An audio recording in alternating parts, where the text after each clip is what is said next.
Here is everything we know about Star Trek Discovery and everything I suspect will happen in that show. Today on Beard vs. Beard. Hello the internet, I am Taylor with Beard vs. Beard, here to let you know it's okay to be a man and a geek at the same time. Today we're talking about Star Trek, except not the game, but Star Trek Discovery. Last year, CBS announced that there will be a new Star Trek show, and they have kept a pretty tight lid on the details of that show. However, over the course of this past year, little bits of information have trickled out, and I'm going to tell you all of the important stuff. Now, there was a lot of information about who is running the show and who the different executive producers are. I'm not going to worry about all that crap. I trust that CBS and that the Star Trek community is large enough that they will find the best people for the job, and I will trust them with that job. I will only go back later and criticize their work. So, Star Trek Discovery is going to air on CBS, and it is going to be available on CBS All Access, which is their online subscription service in the United States, and it is going to be available on Netflix outside of the United States. Because after all, Americans need to pay twice for the same content that everyone gets by paying once. That's right, Netflix, I'm still bitter that I cannot watch Stargate in America. Alright, so Star Trek Discovery is going to be a 13 episode long season. And whether or not it's going to have additional seasons on top of that will depend on the reception it receives and how much money they can make. Now, the first season is going to have an overarching story, where each episode is a chapter in that story. But what that story is, no one really knows for sure. Now, we do know that the main character is going to be a lieutenant commander, which is a slight move from most of the main characters all being captains. Now, this was done because that they could develop a better character and get a better story looking at it from a different perspective instead of a top-down perspective. However, they did a very similar thing with Sisko in Deep Space Nine, and eventually he became a captain. Now, we don't know exactly who is going to play this main character, although we do know that the main character is going to be referred to as Number One, which is a homage to Will Riker in The Next Generation, but also to one small episode in the original series. We also know that one of the supporting characters is going to be openly homosexual, and although this won't be the first openly homosexual person on American TV, it is still a great thing for Star Trek to do, incorporating diversity and showing that it's okay and that we can all get along, which is the main message behind Star Trek overall. Now, we also know from this flight test of the USS Discovery about what it looks like. Although there is rumors that this shape is actually going to change and that the ship will look a little bit different come final production. Now, the TV show is going to debut in May. The original release date was January, but the creators decided to push it back to May. The reason that CBS gave for this is because their creators wanted more time in order to fully develop their show and to make it as good as possible. Now, we also know for sure when this show is going to take place. It has been revealed that this show will take place 10 years before Captain James T. Kirk's famous 5-year mission. So that puts this show roughly around 2255 or 2254. Now, another thing that we do know is that this series will take place in the original timeline.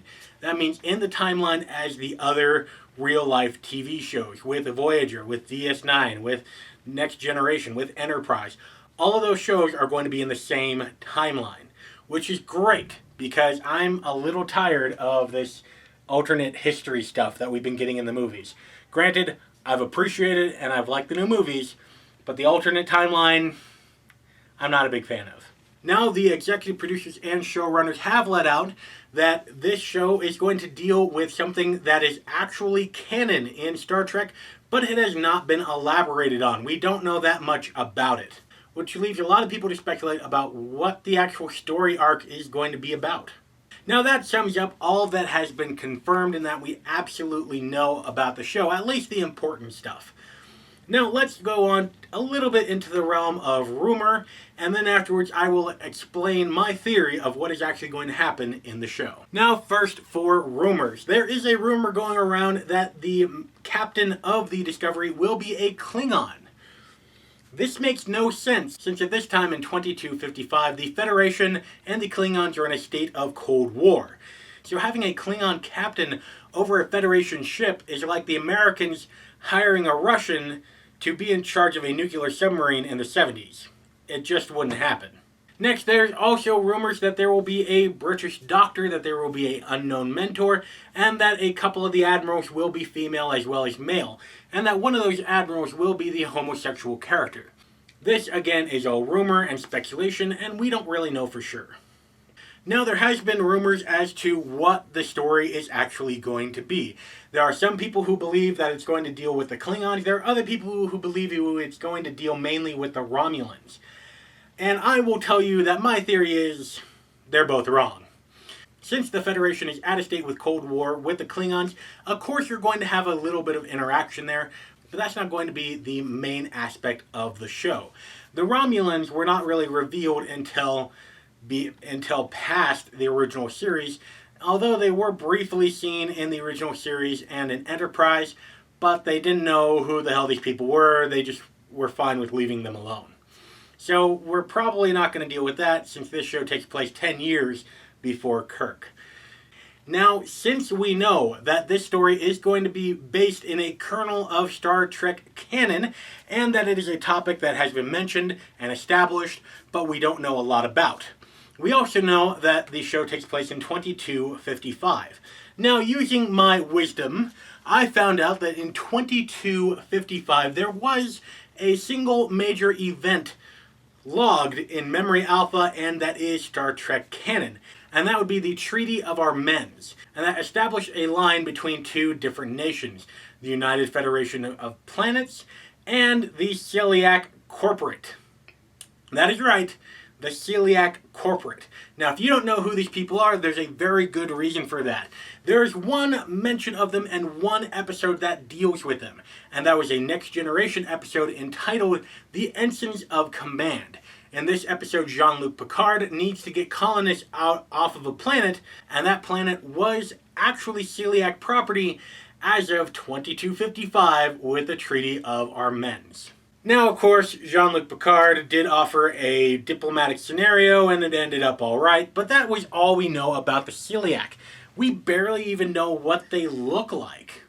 And in fact, the only thing that we know is that the Celiac really stress the word of law, hence why the treaty was 500,000 words, and that took 372 Federation lawyers in order to craft it. We also know that there was a brief skirmish between the Federation and the Celiac that prompted this treaty. So because of that little piece of canon, and this is something that is set in stone, and it takes place 10 years before Captain Kirk, I theorize that Star Trek Discovery is going to deal primarily with the Celiac, finding out who they are, what they're like, and eventually having these series of skirmishes leading up to this treaty. Now, of course, it will incorporate elements of what else is going on. The Cold War with the Klingons. Of course, we're going to have a little bit with that. We might have an episode where we flirt with the Romulans again. But they won't be the primary source of the season. It is going to be the Celiac, a species that we know virtually nothing about, and that we can explore, fight, and ultimately come to an agreement with. And that's what Star Trek primarily does. If you like that episode, go ahead and subscribe. There are great videos like this coming out every single week, where I show you it's okay to be a man and a geek at the same time. In fact, you can check out this episode right here, where I talk about how Luke Skywalker couldn't have possibly blown up the Death Star. Or you could watch this one right here, where I talk about how Hagrid is actually a criminal and should spend time in prison. Until next time, remember, if the women don't find you manly, they should at least find you geeky. Live long and prosper.